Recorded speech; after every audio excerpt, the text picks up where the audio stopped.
points early on in the first frame. Si Vice Ganda and Willie Revillame. There are a lot of stars here at the Big Dome.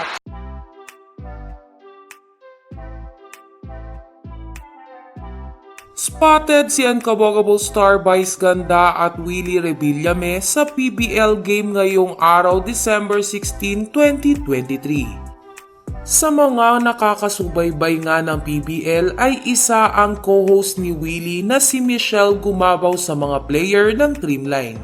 Kaya naman, present ito sa Big Dome para magbigay ng suporta. Habang si Vice Ganda naman ay kilalang masugid na fan ng volleyball game sa Pilipinas.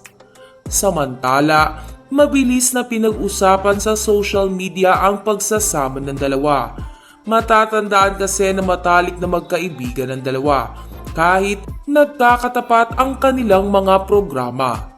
Sa katunayan ay makailang beses na nagbatian sina Willie at Vice Ganda sa kanilang mga show sa ABS-CBN at GMA Network.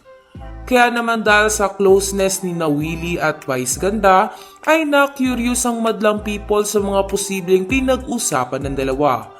Hindi kasi malabo na napag-usapan nila ang pag-anunsyo ni Willie na sa online na lamang mapapanood ang kanyang programa. Sa kabilang banda ay maraming kapamilya fans ang nakamiss kay Willie Revillame. Matagal-tagal na rin kasi itong napahinga sa national television. Inaasahan naman na sa susunod na taon ay sisimulan na nito ulit magpasaya at magbigay ng tulong sa mga tao. Anila ay ang online platform na binabalak ni Willie ay hindi malabong maging matagumpay. Dahil kung maaalala ay bumenta rin ang Wawawin noong pandemic days.